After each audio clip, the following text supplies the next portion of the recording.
नमस्कार, आप देख रहे हैं उदय न्यूज लाइव और मैं हूं आपके साथ दीपांशी पुहाल। आइए रुक करते हैं कुछ खास खबरों की ओर। आटा चक्की पर काम कर रही औरत के साथ हुआ एक दर्दनाक हादसा। आइए जानते हैं क्या है पूरा मामला। पंजाब के जिला फिरोजपुर के गांव सेखवा में एक दिल दहलाने वाली घटना घटी है। इस घटना दौरान आटा चक्की पर काम कर रही औरत के बाल चक्की की लपेट में आने के कारण उसके सर की खोपड़ी अलग हो गई। मिली जानकारी अनुसार बलजीत कौर पत्नी कुलदीप सिंह गांव सेखवा के रहने वाले थे। बलजीत कौर अपने पति की गैर हाजिरी में अपने घर में लगी आटा चक्की पर काम कर रही थी, जिस दौरान उसके सर के बाल खुले होने के कारण बाल चक्की की बेल्ट में आ गए और उसके सर की खोपड़ी सर से अलग हो गई। चक्की पर आटा लेने आए लड़के ने जब उसको देखा तो उसने शोर मचा दिया और गांववासी इकट्ठा हो गए। उन्होंने चक्की को बंद किया, जिसके बाद बलजीत कौर को तुरंत इलाज के लिए तलवंडी भाई के एक अस्पताल में ले जाया गया। तब वापरिया मेरा नाम अर्शदीप सिंह है। मैं सामने घर तो रहना तो मैं आटा लेना आईगा तो आंटी मैं आंटी आटा दिओ, वो कहती खड़ जा 5 मिनट। मैं एक बाल्टी चक्की दूजी ते दाने पाउण लगे, ਉਹਦੇ ਵਾਲ ਵਿੱਚ ਆ ਗਏ। ਇੱਥੇ ਉਸ ਵੇਲੇ ਹੋਰ ਵੀ ਕੋਈ ਹੈਗਾ ਸੀ? ਨਾਲ ਬਾਹਰ ਮੁੰਡੇ ਖੜੇ ਸੀ, ਮੈਂ ਉਹਨਾਂ ਨੂੰ ਰੌਲਾ ਪਾਇਆ। ਫਿਰ ਉਹਨਾਂ ਨੇ ਆ ਕੇ ਬੰਦ ਕੀਤੀ ਜੀ। ਫਿਰ ਰੌਲਾ ਪੈ ਗਿਆ, ਬਾਬਾ ਜਾਣੇ ਆ ਗਏ, ਫਿਰ ਉਹਨਾਂ ਨੇ ਆ ਕੇ ਕੱਢੀ ਕੁੱਢੀ। ਅਜੀ ਘਰ ਕੋਈ ਵੀ ਨਹੀਂ ਸੀ, ਮੁੰਡਾ ਰੱਖਿਆ ਹੋਇਆ ਚੱਕੀ ਤੇ ਜੋ ਚੱਕੀ ਚਲਾ ਰਿਹਾ ਸੀ ਤੇ ਅੱਗੇ ਮਾਤਾ ਨਾਲ ਬਹਿ ਜਾਂਦੇ ਆ। ਸਾਡੇ ਸੌਣ ਦਾ ਕੰਮ ਵੀ ਹੈ, ਨਾਲ ਵੱਡਾ ਬ੍ਰਦਰ ਵੀ ਗਿਆ ਸੀ, ਮੈਂ ਵੀ ਗਿਆ ਸੀ ਤੇ ਉਹ ਚੱਕੀ ਤੇ ਗੇੜਾ ਗੂੜਾ ਮਾਰ ਪਹਿਲੋਂ ਵੀ ਮੁੰਡਾ ਚਲਾਈ ਜਾਂਦਾ ਸੀ। ਉਹ ਗਾਂ ਨੂੰ ਗਦਾਵ ਗਦਵਾ ਕਰਨਾ ਸੀ। ਦੱਸਿਆ ਜੀ ਭਾਜੀ ਮੈਂ ਤਾਂ ਕਰ ਰਹੀ ਸੀ ਤੇ ਉਹਦੇ ਆਟਾ ਲੈਣ ਗਏ ਆ ਚੱਕੀ ਤੇ, ਉਹ ਕਿਤੇ ਵਾਲ ਖੁੱਲ੍ਹੇ ਸੀ, ਨਹਾਤੇ ਸੀ, ਉਹ ਨੀਵੇਂ ਕਰਕੇ ਆਟਾ ਪਾਉਣ ਲੱਗੇ ਤੇ ਉਹ ਜਿਹੜੇ ਵਾਲ ਸੀ ਉਹ ਚੱਕੀ ਦੀ ਬੈਲਟਾਂ ਦੇ ਵਿੱਚ ਹੀ ਆ ਗਏ ਭਾਜੀ। ਤੇ ਤੁਹਾਡੇ ਪਿੰਡ ਦੀ ਨੌਂ ਸੀਗੀ ਜੀ, ਤੇ ਇਹ ਤਾਂ ਮਤਲਬ ਚੱਕੀ ਦਾ ਕੰਮ ਚੱਕੀ ਚਲਾਈ ਸੀ, ਆਟਾ ਪੀਸਣਾ ਸੀ। ਤੇ ਉਹ ਵਿਚਾਰੀ ਦੇ ਕਿਸੇ ਕੁਰਸੀ ਨਾਲ ਆ ਕੇ ਵਾਲ ਖੁੱਲ੍ਹੇ ਸੀਗੇ, ਚੱਕੀ ਦੇ ਬਲੌਰ ਚੱਲਦੇ ਸੀ, ਚੱਕੀ ਹੈਗੀ ਠੰਡੇ ਆਟੇ ਵਾਲੀ, ਤੇ ਵਾਲ ਖੁੱਲ੍ਹੇ ਹੋਣ ਕਾਰਨ ਉਹ ਹਵਾ ਨਾਲ ਵਾਲ ਉੱਡ ਕੇ ਬੈਲਟ 'ਚ ਫਸ ਗਏ। ਬੈਲਟ 'ਚ ਫਸ ਕੇ ਤੇ ਉਹਦੀ ਖੋਪੜੀ ਜਿਹੜੀ ਰਹਿ ਗਈ ਤੇ ਉਹ ਵਿਚਾਰੀ ਜ਼ਖਮੀ ਹੋ ਗਈ। ਜਿਹੜਾ ਗਵਾਂਢੀਆਂ ਦਾ ਮੁੰਡਾ ਆਟਾ ਲੈਣ ਆਇਆ ਸੀਗਾ, ਉਹਨੇ ਆ ਕੇ ਦੇਖਿਆ ਤੇ ਉਹਦੇ ਰੌਲਾ ਪਾਇਆ। ਫਿਰ ਚੱਕੀ ਬੰਦ ਕਰਕੇ ਉਹਨੂੰ ਤਲਵੰਡੀ ਭਾਈ ਲੈ ਗਏ, ਮੋਗੇ ਲੈ ਗਏ, ਮੋਗੇ ਜਾ ਕੇ ਡੈਥ ਹੋ ਗਈ। ਬਲਜੀਤ ਕੌਰ ਪਤਨੀ ਕੁਲਦੀਪ ਸਿੰਘ ਪੁੱਤਰ ਪ੍ਰਕਾਸ਼ ਸਿੰਘ ਵਾਸੀ ਪਿੰਡ ਸੇਖਵਾਂ ਦੀ ਰਹਿਣ ਵਾਲੀ ਸੀ, ਜਿਸ ਦੀ ਏਜ 30 ਸਾਲ ਸੀ। ਜੋ ਉਹਨਾਂ ਨੇ ਘਰ ਵਿੱਚ ਹੀ ਆਟਾ ਚੱਕੀ ਲਾਈ ਹੋਈ ਸੀ, ਜੋ ਆਟਾ ਚੱਕੀ 'ਤੇ ਕੰਮ ਕਰ ਰਹੀ ਸੀ, ਜਿਸ ਦੇ ਆਟਾ ਚੱਕੀ ਦੇ ਫੈਂਡ ਬੈਲਟ ਦੇ ਵਿੱਚ ਉਸਦੇ ਸਿਰ ਦੇ ਵਾਲ ਆ ਗਏ। ਸਿਰ ਦੇ ਵਾਲ ਜਿਹੜੇ ਵਿੱਚ ਆਉਣ ਕਾਰਨ ਉਸਦੇ ਸਿਰ ਦੀ ਖੋਪੜੀ ਲੈ ਗਈ ਸੀ, ਜਿਸ ਦੇ ਪਰਿਵਾਰ ਵੱਲੋਂ ਉਹਨਾਂ ਨੂੰ ਇਲਾਜ ਲਈ ਪਹਿਲਾਂ ਤਲਵੰਡੀ ਭਾਈ ਲੈ ਕੇ ਗਏ, फिर मोगा ले गए। मोगा के रस्ते स्पेशल वैक्सीनेशन कैंपेनिंग के तहत जिले के दर्जन भर केंद्रों पर हेल्थ वर्कर को लगाई गई वैक्सीनेशन की डोज। हरियाणा सरकार के कोविड-19 बचाव के लिए स्पेशल वैक्सीनेशन कैंपेनिंग डे के तहत जिले भर में दर्जन भर केंद्रों पर हेल्थ वर्कर को वैक्सीन की डोज दी गई। रोहतक स्थित BD शर्मा PGI MS के डेंटल विभाग में PGI में कार्यरत डॉक्टरों को वैक्सीन लगाई गई।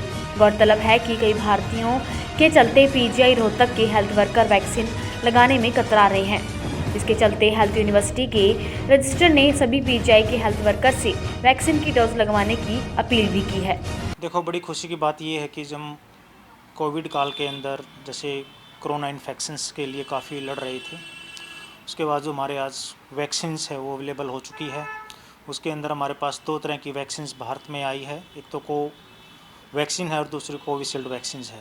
तो रोहतक के अंदर हमें 10,950 डोज हैं वो कोविशील्ड की मिल चुकी हैं और हमारा जो वैक्सीनेशन ड्राइव वो 16 जनवरी से स्टार्ट हो चुका है। तो आज अपने हरियाणा सरकार द्वारा आज अपना जो है एक स्पेशल कैंपेन यानी कि 25 जनवरी को एक स्पेशल कैंपेन चलाया गया है कि उसके अंदर हम मैक्सिमम कवरेज किए। तो हमारा जो पूरे हरियाणा का जो टारगेट रखा गया था वो 30,000 के आसपास है, वो टारगेट रखा गया है जिसको हमने आज अचीव करना है। तो उसको अचीवमेंट करने के लिए हमने जो वैक्सीनेशन साइट जो हमने क्रिएट की थी, 3 हमने PGI MS के अंदर की थी और एक जो साइट थी वो डेंटल कॉलेज है PGI MS में जो डेंटल कॉलेज उसमें क्रिएट की थी। और उसके बाद हमारी CHC महम, CHC मदीना और अपने CHC सांपला और PHC बलम्बा और इधर CHC कलानौर और CHC कलोई और PHC सांगी और PHC भालौट और PHC पाकसमा और अर्बन के अंदर हमारी जो पॉली क्लिनिक सेक्टर 4, सेक्टर 3 और अपने सिविल हॉस्पिटल के अंदर ये हमने वैक्सीनेशन साइट इसमें बनाई गई थी। और हमारा जो आज का जो हमारा जो एम था ये था कि हम मैक्सिमम कवरेज यानी कि 1500 के आसपास हम दें। Post graduate institute of dental sciences में कोविड-19 वैक्सीन के लिए आज एक ये सिविल सर्जन ऑफिस की तरफ से परमिशन दी गई हमें कि हम यहाँ पे एक नोड का दिया गया परमिशन, और ताकि यहाँ पे जितने भी हमारे स्वास्थ्यकर्मी हैं, डॉक्टर्स हैं और दूसरे स्वास्थ्यकर्मी हैं, हमारे स्टूडेंट्स हैं, कि सभी जो है एक वैक्सीनेशन लगवा सकें। हमारा ये प्रोग्राम वैक्सीनेशन का ये 16 तारीख से फर्स्ट फेज़ में शुरू हुआ था, जो कि हेल्थ कर्मियों के लिए था। इसके तहत ही आज यहाँ पे जो वैक्सीन का प्रोग्राम चल रहा है PGIDS में, और उम्मीद है कि यहाँ पे 100 से ज़्यादा लोग जो है आज के दिन वैक्सीनेशन करवाएंगे। तो ये हमारा post graduate dental institute of sciences की तरफ से डॉक्टर संजय तिवारी की तरफ से एक बहुत ही सराहनीय कदम मैं कहूँगा है कि हम यहाँ पे ये वैक्सीनेशन का जो ड्राइव है इसके तहत वैक्सीनेशन आज का प्रोग्राम आज कर रहे हैं, और मुझे उम्मीद है कि बहुत ही सक्सेसफुल प्रोग्राम हमारा ये रहेगा। उसके साथ साथ मैं जो आपको एक मीडिया कर्मियों को आपको एक रिक्वेस्ट करना चाहता हूँ, वो ये है कि आप हमारा जो है इस वैक्सीनेशन ड्राइव में ज़्यादा से ज़्यादा मोटिवेशन लोगों का अपने माध्यम से करके हमें सहयोग दें, जिससे कि हमारा जो वैक्सीनेशन का टारगेट भी है और हमारे लोग जो कोरोना महामारी से हम बच सकें। डॉक्टर साहब, जब से वैक्सीन का इंतज़ार किया जा रहा था काफ़ी लंबे अरसे से, लेकिन हैरत की बात है कि जो हेल्थ केयर वर्कर हैं उनके अंदर क्या जागरूकता की कमी है या भ्रांतियां हैं, क्योंकि जिस तरह से उनको आना चाहिए था आगे नहीं आ पाए, या डर है? नहीं, कोई ऐसा डर तो देखो वैसे किसी भी हिसाब में नहीं होना चाहिए। एक ये भ्रांति के तहत आजकल तो बड़ा मोटिवेशन ड्राइव चल रहा है। कल भी मैंने एक वेबिनार देखा है, ये वेस्ट बंगाल गवर्नमेंट जो चला रही है, वहाँ ऑलमोस्ट 84,000 लोग जो है वो वैक्सीनेशन लगवा चुके हैं, पार्टिसिपेट कर चुके हैं इसमें। तो और ऑल ओवर कंट्री 16.8 लाख, कल का जो डाटा था हमारा 16.8 लाख से ज़्यादा लोग वैक्सीनेशन में भाग ले चुके हैं। तो इसमें हमें एक दूसरे को आपस में मोटिवेट करना है। कोई इसके वैक्सीन के मेजर साइड इफ़ेक्ट इतनी बड़ी पॉपुलेशन में नज़र नहीं आए, और हमारे देश का तो ये सबसे बड़ा वर्ल्ड ओवर एक बहुत ही बड़ा वैक्सीनेशन ड्राइव है। तो हम सब इसमें बढ़ चढ़ कर भाग लें, आपकी तरफ से भी हमें सहयोग मिले, भ्रांतियां मिटाने में भी और मोटिवेशन में भी, तो ताकि हम सब लोग जो है ये अपना इससे कोरोना महामारी से निजात पा सकें। ये था कि हरियाणा का सबसे बड़ा इंस्टीट्यूट है और क्लिनिकल ट्रायल में सबसे ज़्यादा यहाँ के लोगों ने हिस्सेदारी भी की थी, लेकिन जब वैक्सीनेशन की बात आई, सबसे पहले हेल्थ केयर वर्कर को लगाने की बात आई, तो यहाँ के डॉक्टर्स ने हाथ पीछे कर लिया। नहीं, अभी तो खैर ऐसा थोड़ा सा सुधार है इसमें, हाथ पीछे करने में। कुछ वेकेशन का भी हमारा इशू था, क्योंकि काफ़ी लोगों ने पूरा साल ही लगभग बहुत ज़्यादा काम किया, इसलिए जो विंटर वेकेशन का शेड्यूल था तो यही सोचा गया था कि 10-10 दिन को इनको थोड़ी सी राहत मिल जाए, 10 दिन की छुट्टी दे दें, सीनियर डॉक्टर्स को भी दे दें और हमारे जो रेजिडेंट डॉक्टर्स हैं उनको भी दे दें। तो पार्टली इसमें जो ये हमारा वेकेशन वाला शेड्यूल है ये भी कहीं ना कहीं रिस्पॉन्सिबल रहा होगा। मैंने खुद, मैं आपको बताऊं, शायद मैंने पीछे बताया भी था कि मैंने खुद भी ट्रायल में 3rd फेज़ में पार्टिसिपेट किया हुआ है। मुझे 2 इंजेक्शन लगे हैं, किसी इंजेक्शन में मुझे किसी तरीके की कोई दिक्कत नहीं आई, किसी तरीके की, इवन फीवर की, माइल्जिया की, और मैं अपनी एंटीबॉडीज़ का इंतज़ार कर रहा हूँ। अगर एंटीबॉडीज सफिशिएंट बन गई हैं तो फिर तो मुझे वैक्सीन का इशू नहीं रहेगा लगवाने का, लेकिन अगर एंटीबॉडीज़ का कुछ कम रहा तो मैं दोबारा से फिर वैक्सीनेशन करवाऊँगा। लोगों का हाईली पार्टिसिपेशन हो, इसके लिए क्या कहेंगे आप?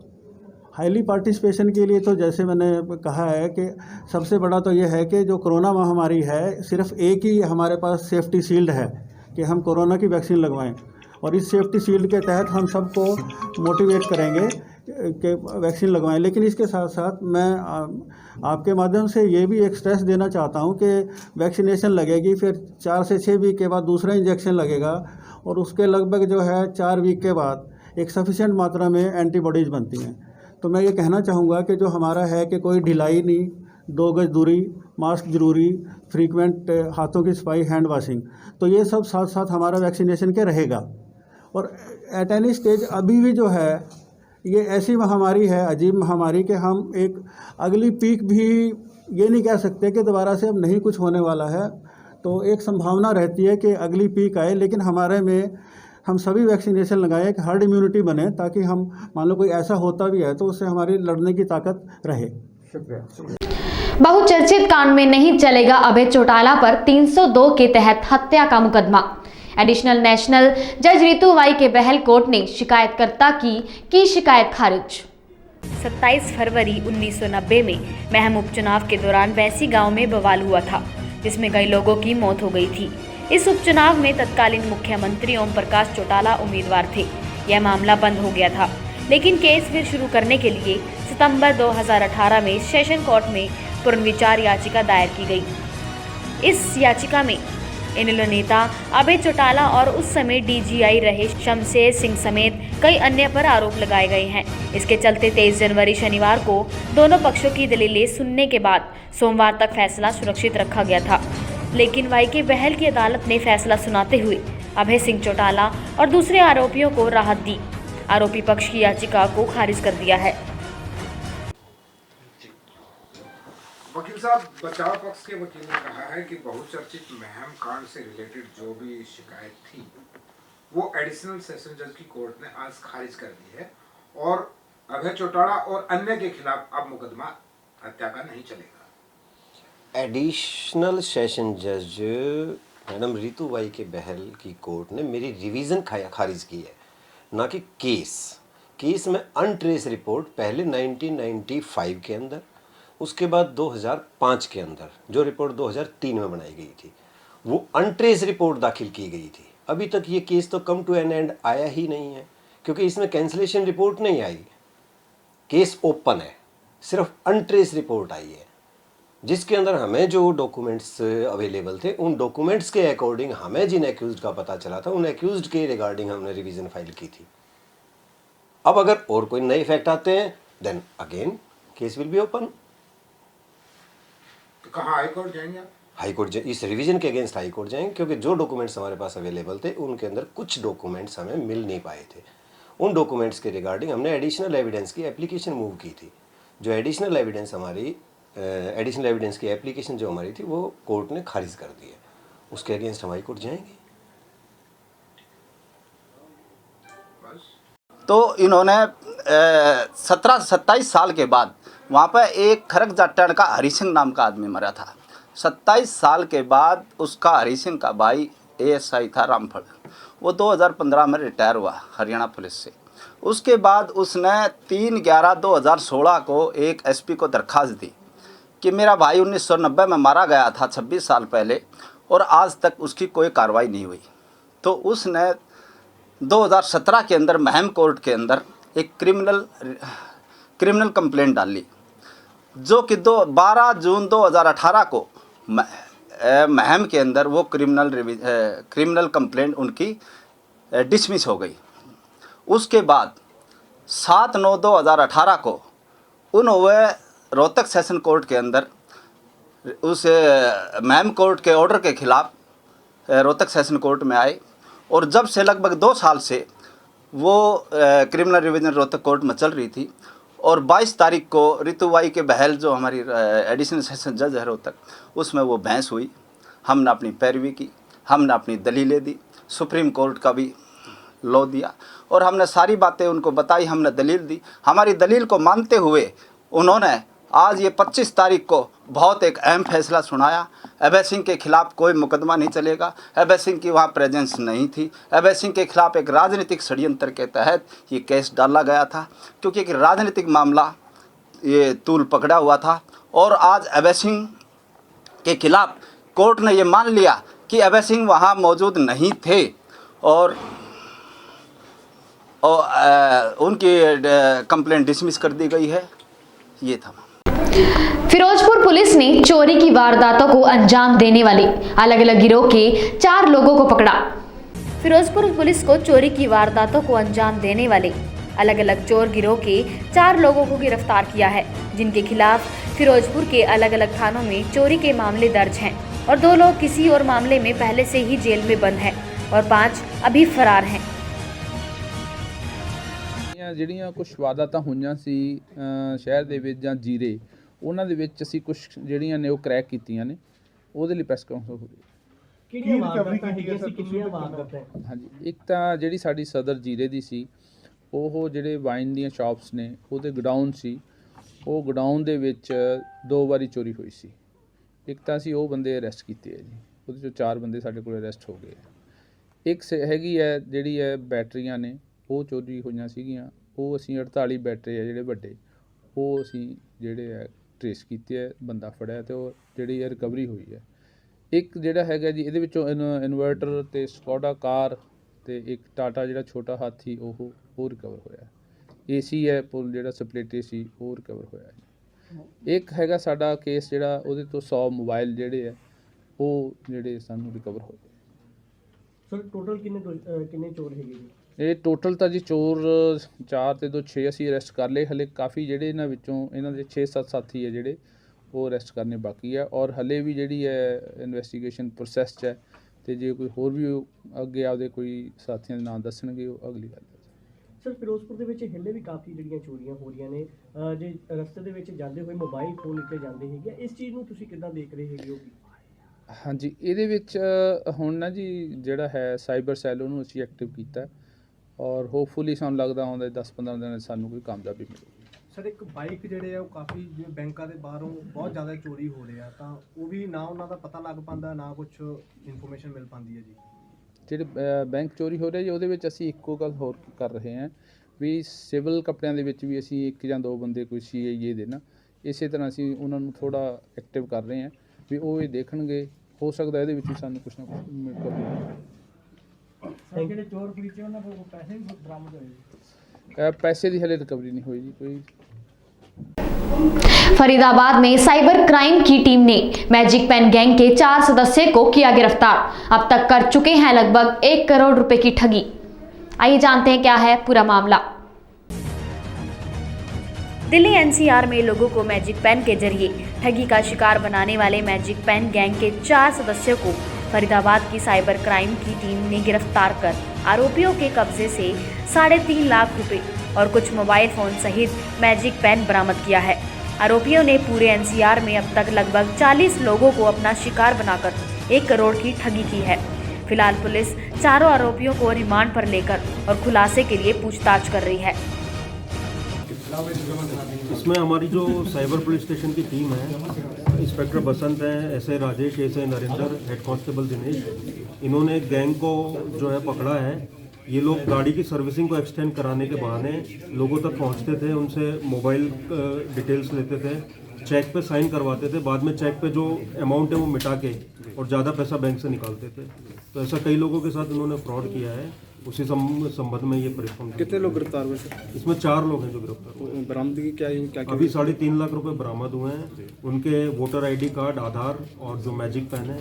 सर मैजिक पेन वाली वारदातें पहले भी कई बार हो चुकी है, इसको रोकने के लिए सर कोई कड़े कदम उठाने चाहिए। इसके लिए सबसे इम्पोर्टेंट है अवेयरनेस लोगों के बीच में, क्योंकि जो साइबर फ्रॉड है उसमें prevention is better than cure है कि आप जितना अवेयर रहेंगे उतना आप इससे बच पाएंगे। कितनी वारदातों का नाम दे चुके हैं और कहाँ कहाँ कितने का चूना लगाया था उन्होंने? अभी देखिए 3 तो यहाँ की हमारी वारदातों का पता चल गया है और 40 से ऊपर ये कर चुके हैं वारदात और लगभग 1 करोड़ के आसपास है जो हमारा अंदाजा है। इसमें कहाँ के रहने वाले हैं? पूरे NCR है या ऑल ओवर इंडिया? मेजर तो दिल्ली NCR है अभी फिलहाल जो पता चला है, बाकी आगे और जैसे भी इन्वेस्टिगेशन होता है तो इसमें। आरोपी कहाँ के रहने वाले सर? ये मेनली वेस्टर्न यूपी और NCR रीजन के ही हैं। ठीक, अभी क्या कार्रवाई कर रही है पुलिस? अभी इनसे पूछताछ की गई है, 3 केस हमारे सॉल्व हो गए हैं। बाकी हम अपना जो फॉरेंसिक टूल है साइबर फॉरेंसिक्स का अलग अलग वर्क कर रहे हैं, तो जैसे भी आगे उसमें इन्वेस्टिगेशन में पता चलेगा और आगे केस इसमें सॉल्व होंगे।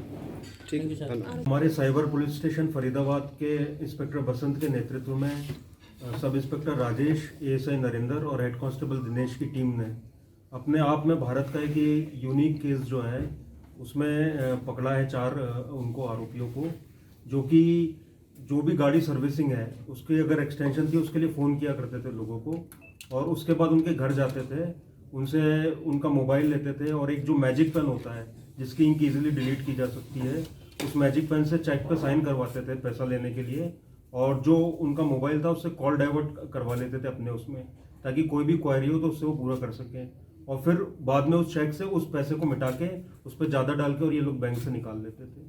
तो ऐसा उन्होंने कई लोगों के साथ फ्रॉड किया है जिसमें अभी 3.5 लाख की रिकवरी हुई है और लगभग हमारा अनुमान है कि इन्होंने 40 से ऊपर लोगों के साथ फ्रॉड कर रखा है और 1 करोड़ से ऊपर का इन्होंने जो है फ्रॉड कर रखा है। तो जिसका भी इन्वेस्टिगेशन जारी है और हमारे जो IOs हैं डिफरेंट साइबर फॉरेंसिक्स की टूल यूज़ करके कोशिश कर रहे हैं। मेनली दिल्ली एनसीआर का भी हमको पता चला है, लेकिन हो सकता है कि बाहर भी इन्होंने ये अपराध कर रखे हैं।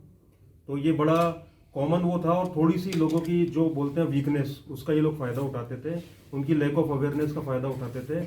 उनको बोलते थे कि सस्ते में आपकी जो सर्विसिंग है वो एक्सटेंड कर देंगे हम, और उस बहाने लोग उनके झांसे में आ जाते थे। तो उनको घर जाके इन्होंने बेवकूफ़ बनाया और उनके उससे पैसे निकाले। इस समय कितने लोग पकड़े गए हैं इसमें? अभी 4 लोग इसमें पकड़े गए हैं।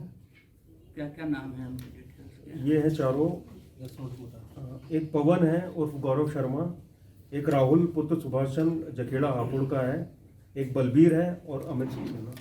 तो आम लोगों के लिए क्या कहना चाहेंगे जो जागरूक रहे इससे, ऐसे लोग गिरोह? हमने वैसे बार बार एडवाइजरी जारी की है, लेकिन मेरा यही कहना है कि अपनी पब्लिक डिटेल्स जो हैं वो इंटरनेट पे आप लोग शेयर ना करें, चाहे वो फेसबुक हो या कोई भी पोर्टल हो, उसमें अपनी ऐसी डिटेल शेयर ना करें जिससे कोई भी मिसयूज उसको कर सके। जैसे जस्ट डायल से ये लोग इन्फॉर्मेशन निकाल लेते थे लोगों की, तो उससे हमको बचना चाहिए। फेसबुक पे कई बार लोग घर से बाहर जाते हैं तो उस पर शेयर कर देते हैं कि मैं मनाली घूम रहा हूँ या शिमला घूम रहा हूँ, बाद में चोरों को पता चल जाता है कि घर खाली है। और कई बार अपना मोबाइल और अन्य चीज़ें ये लोग शेयर कर देते हैं इजीली। वो ना करें, अपना मोबाइल जो है किसी अननोन व्यक्ति को ना दें आप लोग, क्योंकि ईजिली आजकल मोबाइल भी हैक हो जाता है। कोई भी आपका मोबाइल हैक करके सारी इन्फॉर्मेशन निकाल सकता है, जैसे यही लोग करते थे, मोबाइल ले लिया, उसमें उसको कॉल डाइवर्ट अपने उस पर कर लिया। तो इसका थोड़ा ये लोग ध्यान रखें। सर, इनके प्रोफाइल के बारे में बात करें तो कौन है ये, क्या करते हैं प्रोफाइल? हाँ, ये तो बेरोजगार टाइप के युवक थे चारों, और दोस्त थे, तो इन्होंने ये मॉडस ऑपरेंडी निकाला उसका और उसमें पकड़ा।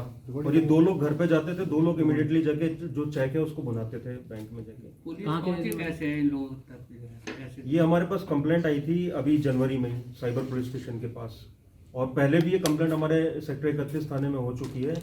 तो जब कंप्लेंट आई तो हमारी टीम ने बैठा, पूरा एनालिसिस किया, कॉल डेटा का एनालिसिस किया इनका, और डिफरेंट फॉरेंसिक टूल करके और इन तक पहुंचे। सर, कहाँ के रहने वाले हैं? अब तक इन्होंने कितने लोगों को कहाँ कहाँ चूना लगाया, कितने लगाया? ये मेनली तो वेस्टर्न यूपी के हैं, जो अपना हापुड़ वाला ये सब बेल्ट है, और हमने गाजियाबाद और दिल्ली से इनको जो है पकड़ा है। तो मैंने वही बताया कि 40+ लोगों को इन्होंने चूना लगाया है, और अभी तक इन्फॉर्मेशन आई है कि 1 करोड़ से ऊपर तक का ये चूना लगा चुका है। अभी कहाँ है ये लोग? अभी पुलिस रिमांड पे हैं ये चारों। और कितने लोग हैं पुलिस के निशाने पर? अभी हम और इसमें एनालिसिस कर रहे हैं और डिटेल्स निकाल रहे हैं, और काफ़ी एक्सटेंसिवली हमारी टीम इसमें लगी हुई है। तो जो भी इसमें होंगे उनको जल्दी पकड़ा जाएगा। सर, रिकवरी क्या हुई है इनसे? अभी 3.5 लाख रुपए की रिकवरी हुई है, और मोबाइल, आधार कार्ड, सिम, ये सब मिला हुआ है, और मैजिक पेन जो है। सर, सिर्फ इसी तरीके के क्राइम को अंजाम देते थे या किसी और भी तरीके के क्राइम में, लूट में या किसी और में शामिल भी मिले कुछ? अभी फिलहाल इसी का जो है हमको मालूम है कि ये साइबर फ्रॉड करते थे। कब से इस काम में? ये लगभग जो अभी पूछताछ से पता चला है कि 2016-17 से ये लोग ये कर रहे थे। तो यहाँ कोई फरीदाबाद में शिकायत मिली थी किसी की? हाँ, फरीदाबाद में 3 मुकदमे दर्ज थे, जो तीनों इसमें वो हो गए हमारे जी, सॉल्व हो गए उसमें। सर, इन्होंने ये सीखा कहाँ से क्राइम? यूट्यूब से? कैसे इन्होंने अपने आप ही कराई? आइडिया कहाँ से है? ये तो अभी इनसे पूछताछ चल रही है। तो बहुत ईजी है एक्चुअली, ये थोड़ा सा जिसको मोबाइल का नॉलेज है, और यूट्यूब पे काफ़ी इसमें अवेलेबल है इन्फॉर्मेशन। इसी के साथ अब मुझे दीजिए इजाजत, फिर मिलेंगे आपसे कुछ नई खास खबरों के साथ। नमस्कार।